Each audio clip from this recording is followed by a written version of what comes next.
नकली आईएएस अधिकारी, नकली वैक्सीनेशन कैंप। क्या दवा, इंजेक्शन और ऑक्सीजन की कालाबाजारी के बाद भारतवासियों को अब एक वैक्सीनेशन कैंप से भी गुजरना पड़ेगा? क्या सरकार और प्रशासन इस ओर कोई कदम उठाएगी?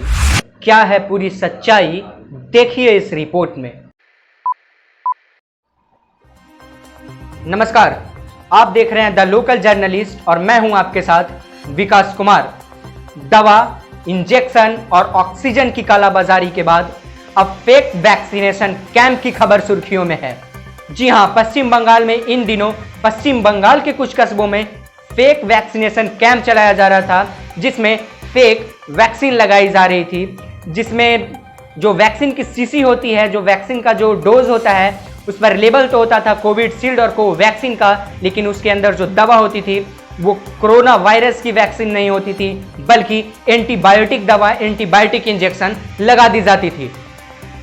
तो इस खबर को सुर्खियों में आते ही पश्चिम बंगाल सरकार ने सख्त कदम उठाया और नबाना, जो स्टेट सेक्रेटेरिएट है, वहां से एक नोटिफिकेशन रिलीज किया, जिसमें यह बताया गया कि जो ऑर्गेनाइजेशन वैक्सीनेशन कैंप चला रहे हैं उनको फौरन बंद करना होगा, और जो चलाना चाहते हैं वैक्सीनेशन कैंप उनको एडमिनिस्ट्रेशन से, यानी जो पश्चिम बंगाल की एडमिनिस्ट्रेशन है वहां से उनको परमिशन लेना होगा, अनुमति लेनी होगी, तभी वो वैक्सीनेशन कैंप चला सकते हैं, जब एडमिनिस्ट्रेशन उनको अनुमति देगा। और जो लोग और जो ऑर्गेनाइजेशन कैंप चला रहे हैं, ऑलरेडी पहले ही अनुमति मिल चुकी है उनको कैंप चलाने की, उनको अपनी रिपोर्ट पश्चिम बंगाल सरकार यानी डिस्ट्रिक्ट मजिस्ट्रेट, जिलाधिकारी को सौंपनी होगी और सीएचओ को सौंपनी होगी उनकी अपनी रिपोर्ट। अब बात करते हैं फेक वैक्सीनेशन कैंप की। आखिर इसके पीछे साजिश किसकी है, इसके पीछे किसका हाथ है, कौन है इसका मुख्य आरोपी? तो मैं बता दूं कि देबंजन दास, जो खुद को एक आईएएस अधिकारी बताते हैं, लेकिन वो एक नकली आईएएस अधिकारी हैं। रिकॉर्ड से कहता है कि वो एक आईएएस अधिकारी नहीं है, और उनको तृणमूल कांग्रेस के बड़े बड़े नेताओं के साथ भी देखा गया है, और उनकी तस्वीर भी बड़े बड़े नेताओं के साथ देखी जा सकती है तृणमूल कांग्रेस की। देबंजन दास खुद को एक आईएएस अधिकारी बताते हैं और वही फेक वैक्सीनेशन कैंप चला रहे थे, जबकि वो एक आईएएस अधिकारी नहीं है, रिकॉर्ड से कहता है। और फेक वैक्सीनेशन कैंप चला रहे थे, उनके ही देख रेख में यह कैंप चलाया जा रहा था।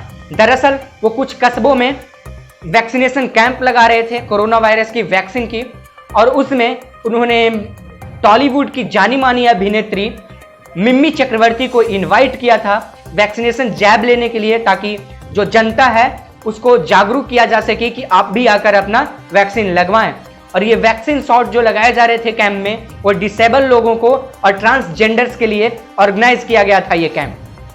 मिम्मी चक्रवर्ती भी वहां पे जाके वैक्सीनेशन लगवाई ताकि लोगों को जागरूक किया जा सके, लेकिन उनके मोबाइल नंबर पे कोई भी एसएमएस नहीं आया वैक्सीन लगवाने के बाद। मिम्मी चक्रवर्ती ने ये खुलासा किया कि उनके मोबाइल नंबर पे कोई भी एसएमएस नहीं आया, जबकि अगर भारत सरकार की वैक्सीनेशन होती है तो हमारे मोबाइल नंबर पे कंफर्मेशन एसएमएस आता है कि आपने वैक्सीन की फर्स्ट डोज और सेकेंड डोज लगवा ली है, जो कि मिम्मी चक्रवर्ती की फोन नंबर पे वो एसएमएस नहीं गया। और 2-3 दिनों के बाद ही मिम्मी चक्रवर्ती की तबीयत अचानक बिगड़ जाती है, और जांच में यह पता चलता है कि उनको वैक्सीन नहीं बल्कि एक एंटीबायोटिक का इंजेक्शन उनको लगा दिया गया।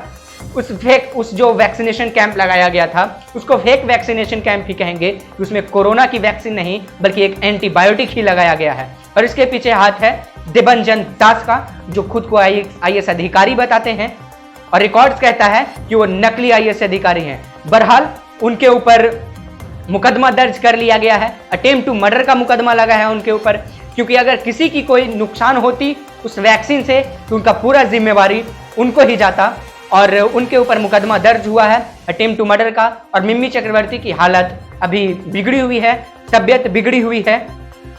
लेकिन पूरी भारत की जनता से ये अपील करेगी द लोकल जर्नलिस्ट की टीम कि अभी कोरोना की तीसरी लहर की आशंका जताई जाए, और जो इसमें जो वेरिएंट आएगा कोरोना वायरस का, जिसका नाम है डेल्टा प्लस, वैज्ञानिक वेरिएंट्स का नाम दे रहे हैं, डेल्टा प्लस नाम दिया गया है इस वेरिएंट का, जो कि काफी खतरनाक बताया जा रहा है।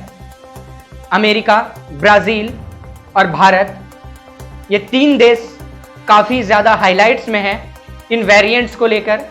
अमेरिका में 80 से ज़्यादा केस दर्ज किए गए हैं डेल्टा प्लस के, जबकि भारत में 50 से ऊपर केस दर्ज किए गए हैं डेल्टा प्लस वेरिएंट के। लोग अभी कुछ लोगों को ऐसा देखा जा रहा है कि वो अनमास्क करना शुरू कर दिए हैं, खुद को मास्क हटाने लगे हैं।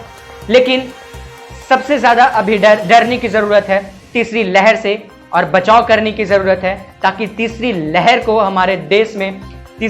हमारे देश में कहर बर पाए। इससे पहले हम सावधान रहें और सुरक्षित रहें और ज़्यादा से ज़्यादा लोगों को वैक्सीन लेने के लिए प्रेरित करें और खुद भी वैक्सीन लें और सही वैक्सीन लें, जांच करके वैक्सीन लें। क्योंकि कुछ वीडियोज ऐसे भी आ रहे थे जिसमें यह भी देखा जा रहा था कि डायरेक्ट प्लास्टिक से सिरिंज निकाली गई और वही लगा दिया गया, उसमें किसी तरह का कोई वैक्सीन की दवा नहीं भरी गई। तो वैक्सीनेशन करवाते समय आपको जांच करना है कि सही वैक्सीन लगाया जा रहा है या नहीं, और ज़्यादा से ज़्यादा लोगों को वैक्सीन लगवाने के लिए प्रेरित करना है और खुद भी वैक्सीन लेना है ताकि तीसरी लहर का मुकाबला किया जा सके। अगर तीसरी लहर आती है तो उम्मीद करते हैं कि ये जो दर्द भरी घड़ी है इससे हम सब जल्द बाहर निकलेंगे। और जो लोग कालाबाजारी फेक वैक्सीनेशन कैंप कर रहे हैं उनसे गुजारिश है कि कृपया अगर आप में जरा सा भी इंसानियत बाकी है तो ये सारे काम जो है आप बंद कर दें, क्योंकि इंसानियत का एक मिसाल अभी साबित करना काफ़ी ज़रूरी है इस कोरोना की दर्द भरी घड़ी में। आगे भी इस केस से खबरें आपको दिखाएगी, इस केस से जुड़ी खबरें आपको दिखाएगी द लोकल जर्नलिस्ट की टीम। देश दुनिया की खबरों से आपको वाकिफ करवाएगी द लोकल जर्नलिस्ट की टीम। तब तक बने रहे हमारे साथ, देखते रहें द लोकल जर्नलिस्ट।